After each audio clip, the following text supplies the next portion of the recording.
Hey there, Zonfire here, and welcome back to Horizon Forbidden West. This is... What is this? Just a few favorites from my collection, rescued and stored here just before I went off-world. Take a look, if you like. I'm curious to hear your impressions. My friend is dead. Beta and Gaia are gone, and you want me to look at old paintings? Don't be so quick to dismiss the comfort we can find in art, or the insight we might gain.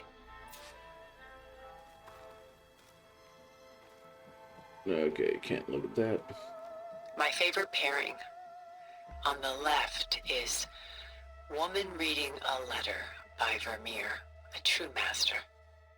And on the right is a forgery, Woman Reading Music, which fooled experts into believing it was a priceless original. Early in my career, I became fascinated with such deceptions. Eventually, I developed scanning software that could detect fakes with unparalleled accuracy. Is that how you made enough money to buy your way onto the Odyssey? Oh no. I made my real fortune later.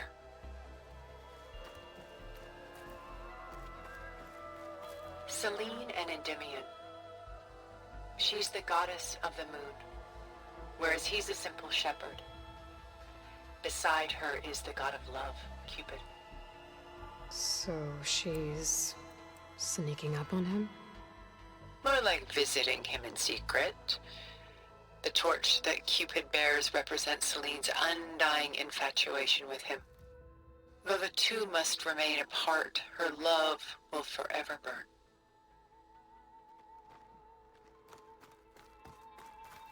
This is Rembrandt painting Jeremiah, a man in mourning. Mourning what?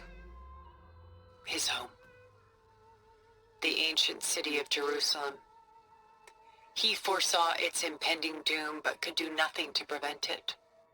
So instead, he saved its treasures from destruction, just as I saved these works. I mean, they're not You looking could too great say shape. we're kindred spirits.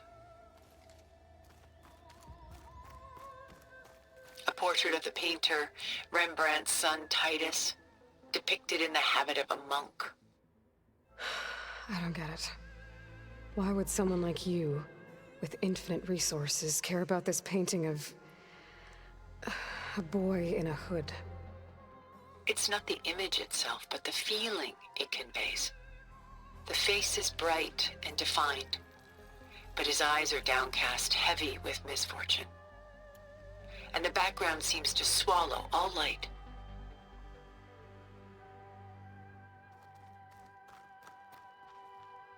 The painting is infused with a sense of loss. I guess I understand how the painter feels. Rembrandt's The Night Watch, by far the most famous painting my homeland ever produced.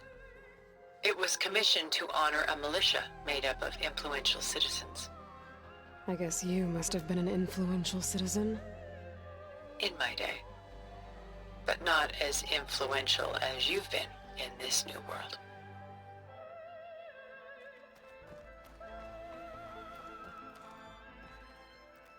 The Gust, by Willem van de Velde, the most famous of his many maritime paintings.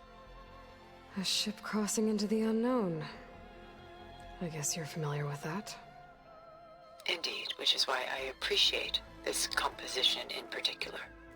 Though waves and wind threaten to destroy the ship, it perseveres, clinging to the light even as darkness closes in all around it.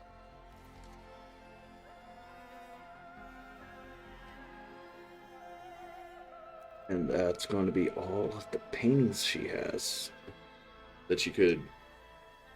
And it's weird, we cannot check out the statues, but we'll flex, I guess.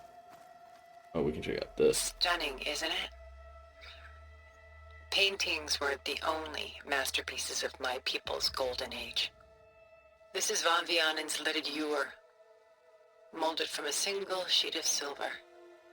What was it for? How like Elizabeth you are. Function over form. Its practical purpose was less important than its meaning.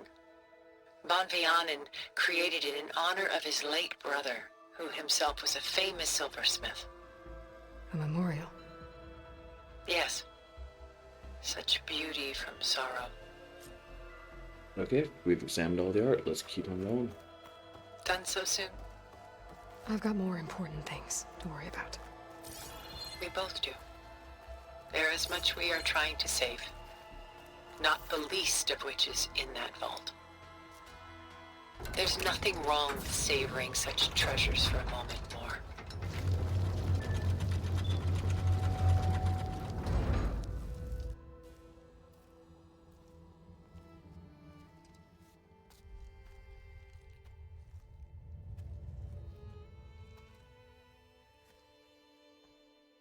There you are.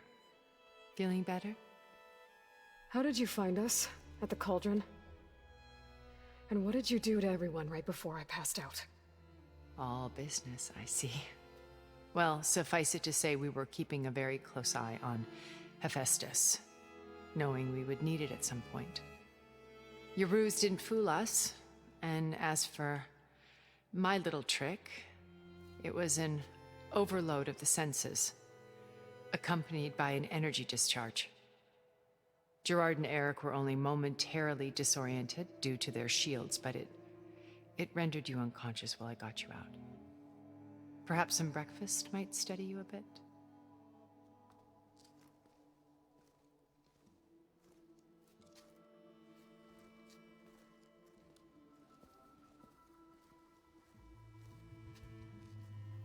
This was your house. The one you recreated for Beta, in the data channel you shared. How perceptive of you. Please, this way.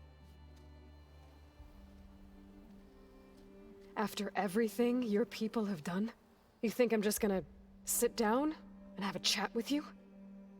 They're not my people. They never were, and especially not now. You shot off into space with them, and lived with them for 1,000 years before coming back. So what made you suddenly turn on them? Quite simply, this. My old focus. You repaired it? But that means you've seen. Incredible things. What you've accomplished in 2 decades of life.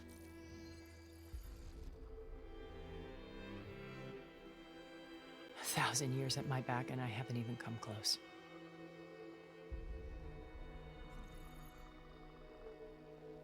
I'm sorry if I invaded your privacy, but I had to.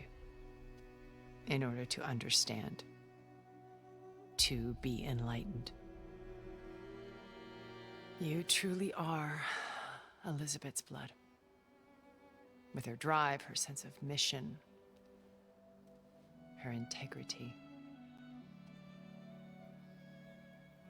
Watching all this shamed me for the company that I've kept. Having seen it, all I want is to help you. Even if it means stopping your friends? Especially so. Please, sit down.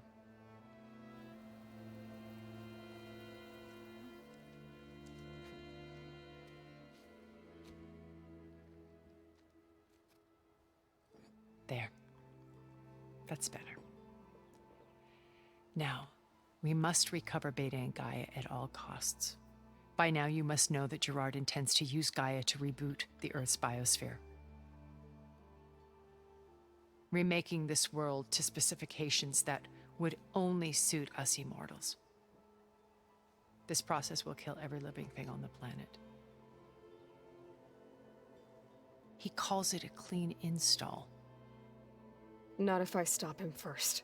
Not if we do. And once he and the others are gone, we can work together to fulfill Elizabeth's dream. I'm sure Beta told you that there's a build of the Apollo database on board our ship. A complete collection of human knowledge. With that and Gaia, we could do everything Elizabeth wanted. Heal the biosphere, educate the people of this world, uplift them. create the world she imagined. Let's not get ahead of ourselves. From what I've seen, your friends are invincible. I do wish you would stop calling them my friends. And they're not invincible. In fact, a friend of yours has found a way to defeat them. Silence. Oh, he's been a busy bee, building an army powerful enough to crash through Gerard's precious base. Yeah. Regala and her rebels. Even now, she's preparing a final march on the Tenakth capital. When she wins, she'll have the entire tribe under her control. Hundreds of warriors and machines to throw at the base. She's been duped. They'll all perish, of course. But it should be enough to break Gerard's defenses and allow Silence to kill him. Along with all the others. Using the new weapon he's developed. Yes, he's found a way to circumvent our shields. Truly an exceptional man. He's planned for everything. Except you and me. You see, while his army is battering down Gerard's doors, you and I will sneak in through a back way. One that only I know about. While Silence and my friends are busy battling each other, we'll take Sassy. Beta and Gaia. I told you I want to help you. I mean it.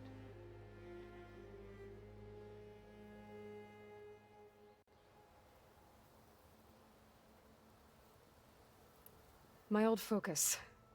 How did you find it, let alone repair it? When we encountered you at the Hades Proving Lab, Gerard saw you as a redundancy. I knew better. You were a revelation. After your dramatic escape, bravo, by the way. Gerard and Eric assumed you were dead and gave up the hunt. I wasn't so sure. When the others were busy, I returned to the lab and searched for any trace of you. That's when I found this little treasure. Not easy to repair, but certainly worth the effort. As I watched your life unfold, you were like a splash of color on a worn canvas. What Liz was, and more. Did you show it to the others? Of course not. It was your actions that inspired me to defy them. It's worth noting that if I hadn't found it and watched its contents, I wouldn't have known to save you at the cauldron. You'd be dead. So I should be grateful? If you like.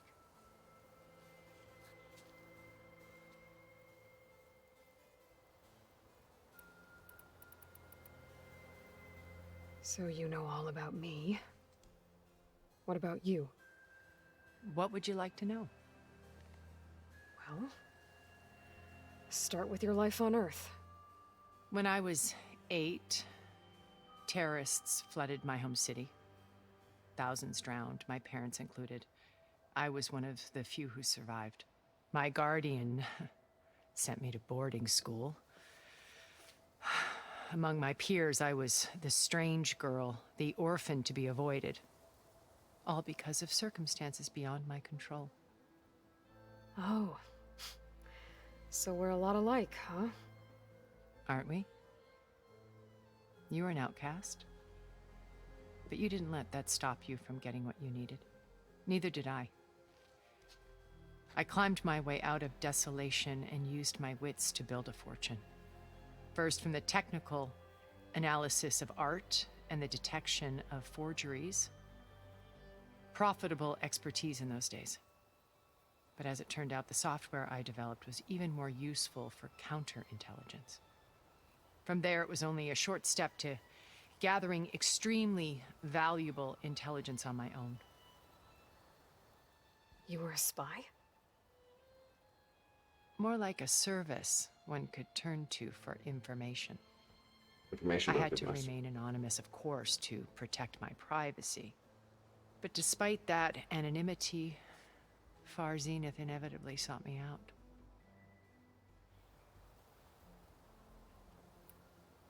What happened when Far Zenith approached you? They painted an irresistible vision of humanity's future. One where we need not fear illness or death, where we explored the furthest reaches of the stars and thrived. It was only later that I realized that they only intended to bequeath this future to the rich and powerful. By the time I finally figured it out, the walls were closing in, Pharaoh's machines were devouring the Earth. So I accepted Far Zenith's invitation to a birth on the Odyssey. I wanted Liz to come, but she had nobler plans, as you well know.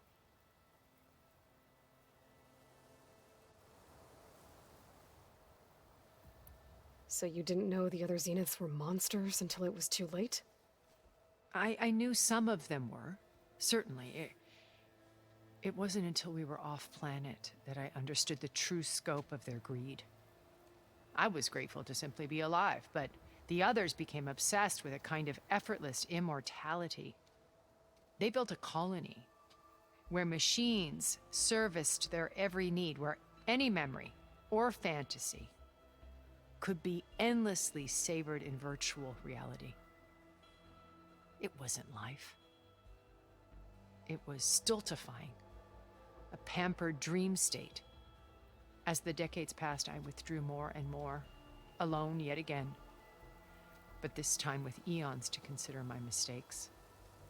Now, finally, having met you, I feel like I have a second chance. To do what? Help you, of course. To fulfill Liz's dream, which isn't so different from Far Zenith's original vision. A better future for humanity. Okay. You said Beta is not in urgent danger, so what are the Zeniths doing to her? Putting her to work. Merging Hephaestus with Gaia. A difficult, time-consuming task, as I'm sure you know. They will compel her if need be, but her life is not in danger. She's the only one who can do it. Because you people made her to be nothing but a tool. Gerard's idea, not mine. They always viewed me with suspicion when I attempted any form of kindness towards her. That's why I created the data channel. A virtual place where we could speak in peace. So this channel you shared with Beta, none of the other Zeniths ever found out about it. Gerard believes he's the most cunning of all of us. Even after 1,000 years, he still can't imagine that I would outwit him. The channel allowed me to interact with Beta away from their mistrustful eyes. It offered us a chance to be ourselves. Until you cut off all contact. Yes, though it pained me. I was worried that our meetings would do her more harm than good. Well, she felt like you tossed her aside. I was afraid the others would find out and punish her. She may not have had the comforts of friendship anymore, but at least I ensured she was safe. I know it seems harsh, but you must believe that her well-being has always been paramount to me. Why did you make the data channel look like this place? I built this house as a shelter to weather any storm. A safe place. Not just for me, but for the art stored below. Cultural artifacts of incalculable value. Truly some of the greatest achievements of human civilization. And you wanted Beta to see them? Yes. Her upbringing was so cold and technical. I thought if she could experience Vermeer and Rembrandt, it would bring something else into her life. A heritage every bit as valuable as the scientific and technical data being drummed into her. I'm sorry I had to cut off contact, but I'll never regret sharing this house with her. She needed its shelter even more than I did. Beta told me your colony was destroyed. That you came back to Earth because you had nowhere else to go. It's true. After we reached our destination, a planet in the Sirius star system, we spent decades building a new home. The physical constraints of Earth, the boundaries of mortality, gone. To think of what we could have done with it. It might have been a utopia. Instead, we stagnated, absorbed in effortless comforts and virtual realities. It took a cataclysm to finally yank us out of our stupor. What happened? A massive geological event. We knew of instabilities in the planet core, but we underestimated them. By the time the collapse was upon us, it was too late to stop it. Only a few of us made it to the ship in time. We set course for Earth, the only safe harbor left to us. Which you decided to make unsafe for anyone else. Not me. Gerard. He believes it's better to wipe the canvas clean than work around the smudges. No more primitive tribes, no more combat machines, only a blank slate to do with as he pleases. But we will stop him. All we have to do is get into that base. What exactly is your plan to sneak into the Zenith base? We will make use of a lesson I learned from an early age. Always know your exits. In this case, a place where Gerard's new construction meets the ancient foundation, a passage that only I can access. When Silence flings his army at the base, we will enter through this back door, bypassing most of the fighting. The distraction will provide us with a window in which to rescue Beta and Gaia. Once we're inside the base, where will we find Beta and Gaia? Here in the command center. By then, Gaia will have been reunited with all of its subordinate functions, including Hephaestus. What about the alpha build of Apollo on your ship? A simple matter of recovery once the others have been dealt with. With that in hand, we'll have everything we need to make this world as it should be. How do you know about Silence's plan? He isn't the only one adept at spyware. You hacked his focus? No, he's too careful for that. But his subordinates? Not so much. He gave additional focuses to the tribals he branded the Sons of Prometheus. The ones working with Regala. By tapping their focuses, I learned about most of his dealings. The distribution of override technology, the arming of Tanakh rebels, and the secret pact with Regala to attack Gerard's base. But how did he come up with a weapon that can take down your shields? That's the one thing I haven't been able to figure out, but however he did it, I'm quite certain it will work. With it and the Tanakh army, victory seems to be within his grasp. Such a shame he'll be disappointed. Regala's only interested in killing Hekarro and waging war on the Karja. What does she have to gain by attacking Zeniths? It's the price she must pay for her war. Without the ability to override machines, her little rebellion would have languished in the desert. So she trades with the Sons of Prometheus. Machines to help her overthrow Hekarro. In exchange for an assault on the base. Pride has deluded her into thinking she can actually survive such a battle. And all without ever knowing who the Sons of Prometheus really answer to.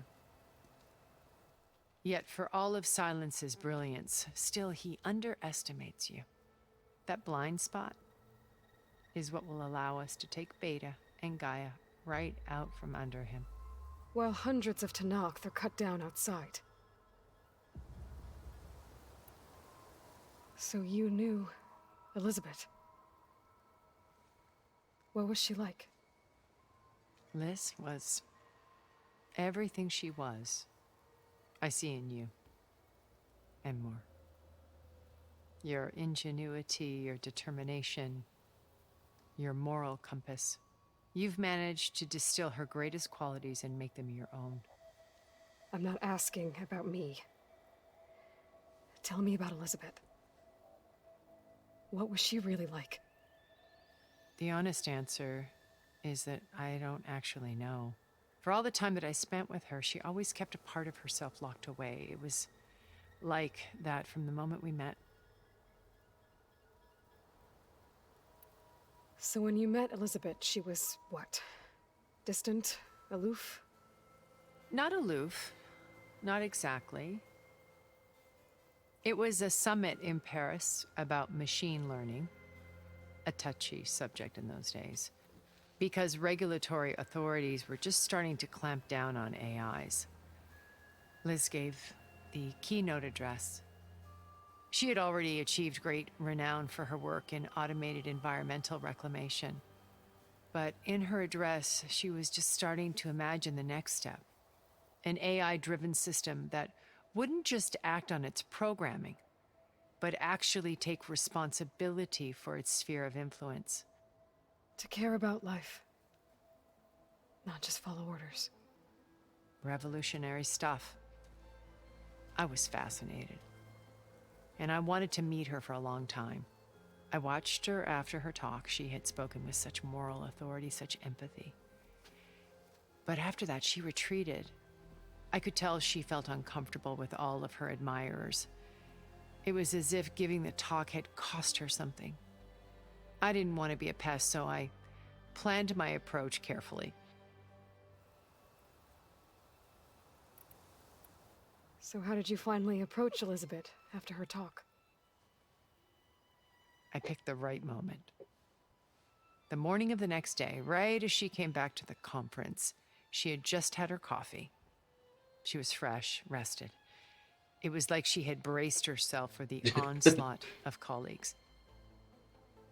I asked if I could walk with her, then put forth a question about her talk that I thought was intelligent. Her answer made me realize it wasn't, but she was very welcoming.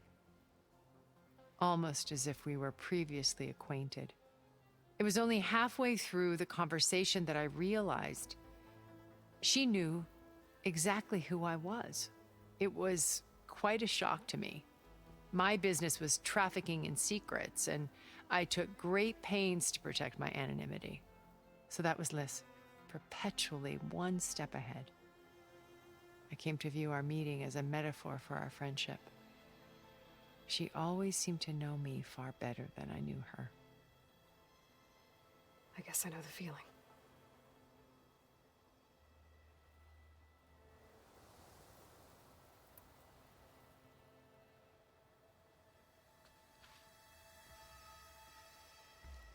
First Varl. Now Hekarro and the Tenakth. Your plan would wipe out an entire tribe. There has to be another way. We are in an admittedly desperate situation, but I assure you there isn't. Remember Zero Dawn.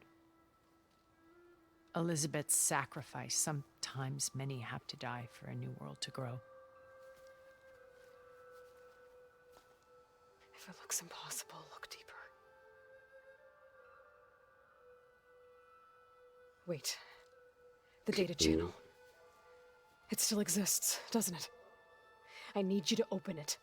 Let me talk to Beta. Impossible. We might be detected. It's worth the risk. There is another way, one where the Tenakth survive. But we won't. If the others... If you want to help, open it. Damn, Aloy. That gesture just... Bonk.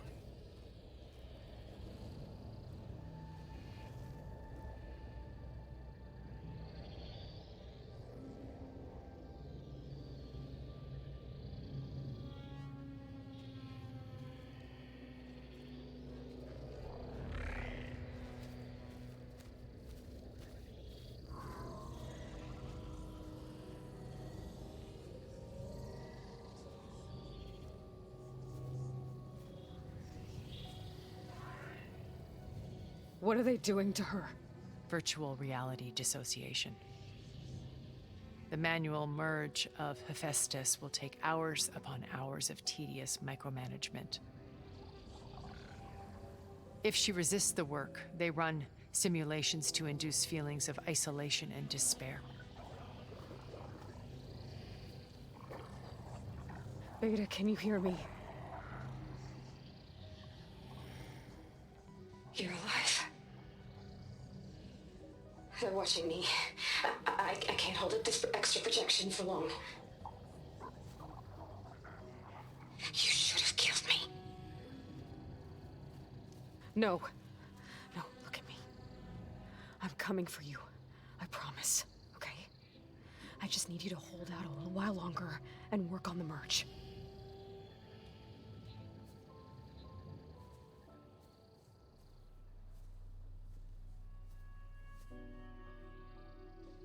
Then I think it can be done.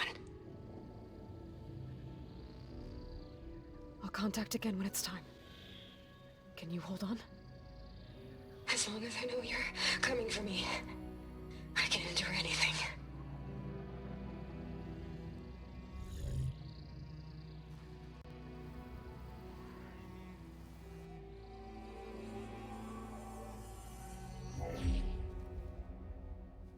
All right. I did as you asked. Now I think you need to tell me what you're planning. I'm going to take Sylens' army away. I don't need it. Only the weapon he made to penetrate your shields. And how do you propose to get it? Ask him nicely? Without Regala and her rebels, he won't have a choice. We'll be his only option. Only option for what? What did you tell her? That is between me and my sister.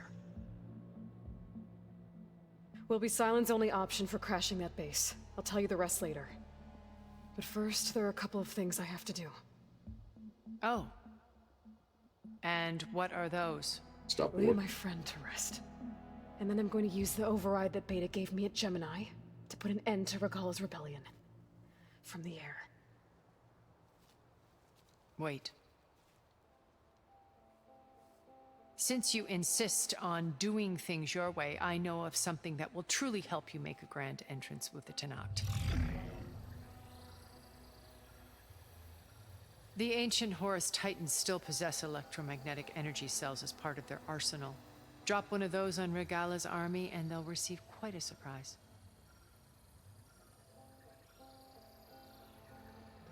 So go, do what you must. I'll come to your base if you manage to bring Sylens to the table. Not if. When.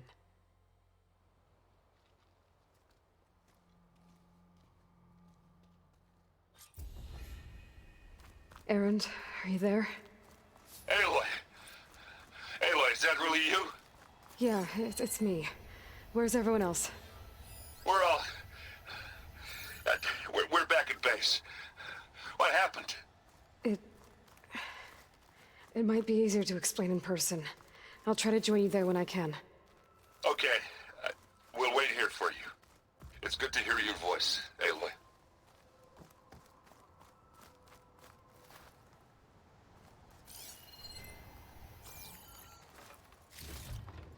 I can grab this from my stash later. Okay. So we got the interlude done, which I'm not surprised that it took as long as it did.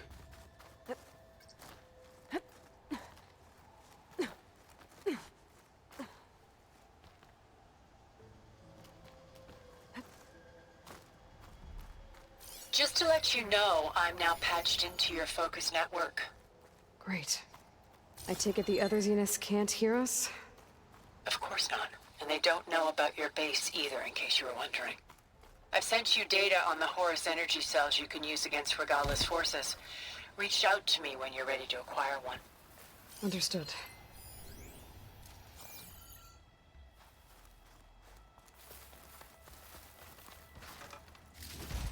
Okay. Got the loot.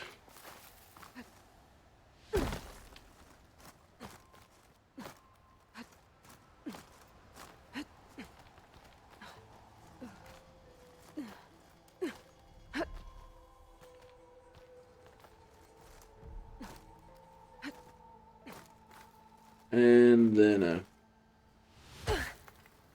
you guys might or might not recognize the general area that we're in, but we're down over here near where I recommend farming Tide Rippers. It says there's something over here.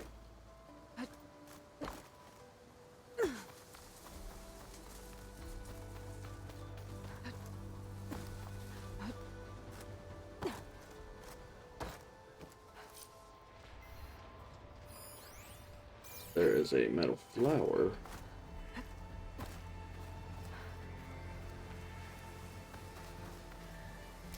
I'm not going to actually go do the metal flower because it really won't have anything that we would find extremely useful.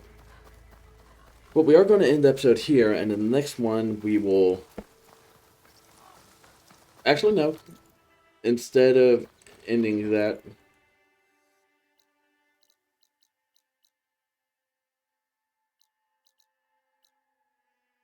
No, we will save outside here because I don't know how many cutscenes there are, and we're already at like 35 minutes. So, thank y'all for watching, and I'll catch y'all in the next one. Bye-bye.